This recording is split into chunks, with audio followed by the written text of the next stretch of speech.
Welcome to BooTube Tales, where nightmares get a spotlight. True horror stories, real-life terror, chilling tales.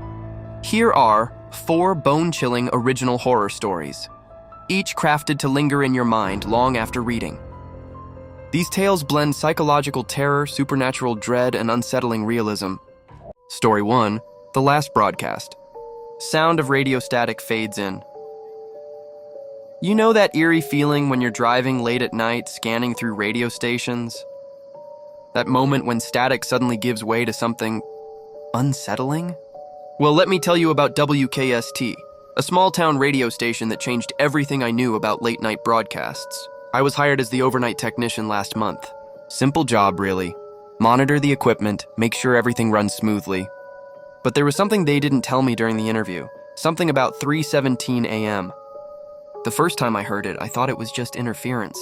17 seconds of static. Then this whispered, "It's in the tower with me," followed by what I can only describe as a children's nursery rhyme played backwards. Chilling stuff, but here's where it gets weird. The station manager insisted nobody was scheduled for the overnight shift. Hadn't been for months, not since Jimmy disappeared. And yet every single night, 3:17 a.m. like clockwork. I started digging through the logs, found entries from the previous technician. At first they were routine. Equipment checks, signal strength, the usual. Then they became different, frantic. He wrote about voices in the transmission room, about hearing things that shouldn't be possible. Last week I went to check the transmitter. What I found? Pause. The power had been cut months ago. The entire system was dead. But somehow it was still broadcasting. Still running, the walls. They were covered in scratches, deep ones. Like someone or something had been trapped inside. The final log entry is what keeps me up at night. Slower, more intense. It mimics voices. Last night, it played back Jimmy's scream from 3 days after he disappeared. I've handed in my resignation, but sometimes when I'm driving home late, I can't help but turn to that frequency and wait for 3:17 a.m., whispered. Sound of radio static fades out. Story 2. The Hollow Children. There's something unsettling about children's laughter when you work at a daycare. Most days it's a symphony of joy, pure and innocent. But lately it's been different. I first noticed it 3 weeks ago. Little Emma started drawing these peculiar pictures. Just a tall, slender figure with no face. I didn't think much of it until Mason showed me his drawing. The same figure, then Sarah, then Michael. Soon, every child in my class was drawing this mysterious woman. During nap time, I'd catch them whispering. Not the usual silly secrets kids share, but something different. They'd stare at empty corners with wide eyes, giggling at nothing.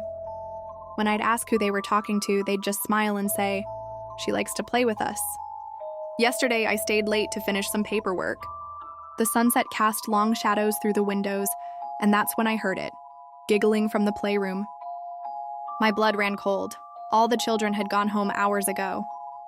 I stood outside that door for what felt like eternity, my hand trembling on the doorknob. When I finally gathered the courage to look inside, I saw something that still haunts me. Every single doll in our collection, from the oldest rag doll to the newest plastic baby, sat in a perfect circle in the center of the room. But their heads were all twisted backward, facing the door, facing me. I ran to the security office, frantically rewinding through the day's footage. What I saw, I still can't explain. At exactly 3:33 p.m., all 15 children stood up from their afternoon activities. Without a word, without a sound, they formed a line and walked to the supply closet at the back of the room. One by one, they filed in, but they never came out. The police found nothing. No secret passage, no hidden door, just an empty closet filled with art supplies and cleaning products. The children's parents were devastated, searching desperately for answers I couldn't give. Now the daycare is closed. Yellow police tape covers the entrance, and missing posters flutter in the wind. But sometimes, late at night, if you walk past the building, you can still hear it. Children's laughter, and the soft voice of a woman, singing lullabies to her hollow children. And if you look closely through the windows, you might see them too. Drawings of a faceless woman, multiplying on the walls, watching, waiting for more children to join her endless game. Story 3, The Last Text. Have you ever received a text message that made your blood run cold? Let me tell you about something that happened to me last night. Something I still can't explain.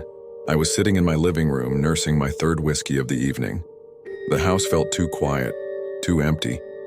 It had been that way since Sarah's accident last summer. My sister, she always loved taking late-night baths. That's where they found her. The doctors called it an accident, but I've never stopped wondering. The grief counselor said the drinking wasn't helping, but what did she know? The alcohol numbed the edges of my guilt, made the silence bearable. At least that's what I told myself. Then my phone buzzed. The screen lit up with a name I hadn't seen in months, Sarah. My hand started shaking as I read those two simple words, "Help me." I stared at the message for what felt like hours. It had to be a cruel joke, right? Someone must have hacked her account. But who would do something so twisted? The whiskey made me brave, or stupid. I typed back, "Where are you?" The response came instantly. "In the bathtub." And that's when I heard it. The sound of running water from upstairs. My sister's old bathroom. The one we'd kept locked since that night. The stairs creaked under my feet as I climbed them, drawn by some force I couldn't resist. The bathroom door was closed, locked from the inside. How was that possible? We'd changed the locks, sealed it off. I pressed my ear against the wood. The water was running, filling the tub. And then, something else. A soft, wet sound, like fingers dragging across the other side of the door. Scratching, searching. My phone buzzed again in my pocket, but I didn't need to look at it. I already knew what it would say, because whatever was behind that door, it wasn't my sister anymore. Sometimes the messages we most want to receive are the ones we should never answer.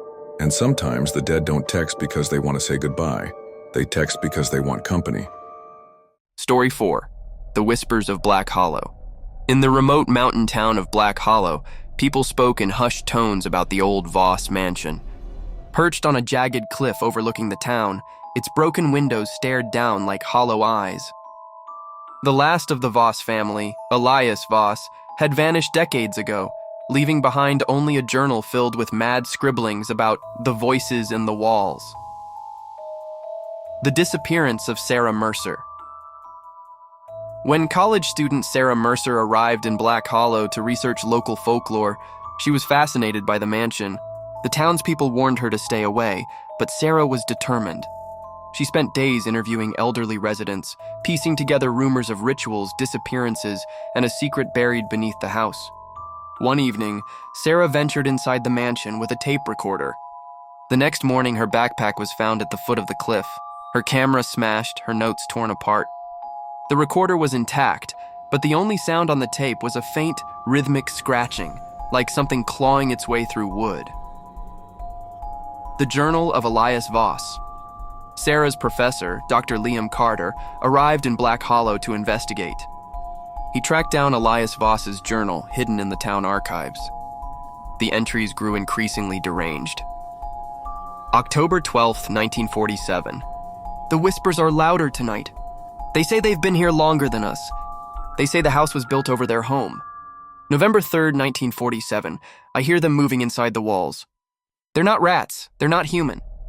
November 17th, 1947. They want a way out. I must not let them in. I must not let them in. The final entry was a single sentence scrawled in shaky handwriting. They're in my skin. The hidden chamber. Dr. Carter and a local historian, Miriam Cole, explored the mansion's basement. Beneath rotted floorboards, they found a hidden door leading to a tunnel. The air was thick with the smell of damp earth and something else, something sickly sweet, like decayed meat. The tunnel opened into a circular chamber. The walls were covered in strange symbols, and in the center stood an altar made of black stone. Scattered around it were bones, some animal, some disturbingly human. Miriam gasped. This isn't just a house, it's a gate. The voices return. That night, Dr. Carter woke to a sound, soft, insistent knocking from inside his motel room walls. When he pressed his ear against the plaster, he heard it, a whisper, just like Elias Voss had described. You found our home, now we'll find yours. The next morning, Miriam was gone. Her car was still parked outside, her phone left on the nightstand. The only clue was a single muddy handprint on the bathroom mirror, too large to be human. The final revelation. Desperate, Dr. Carter searched the town records and uncovered an old news clipping from 1893. a mass hysteria incident where Black Hollow's residents claimed things were crawling out of the ground. The town priest had performed an exorcism of the land, sealing something beneath the Voss mansion. But now, with Sarah and Miriam missing, Dr. Carter realized the truth. The seal was breaking. The last page of Elias's journal had a final warning, written in what looked like dried blood. They don't just whisper. They imitate, and soon they'll wear your face. As Dr. Carter fled Black Hollow, he swore he saw Sarah standing at the edge of the woods, her mouth moving, but the voice that came out wasn't hers. And the whispers followed him all the way home. Dive into your 4 terrifying real-life horror stories that will make you question reality. Each tale is backed by eyewitness accounts and eerie evidence. Subscribe for more horror. Like if these scared you, comment which story terrified you.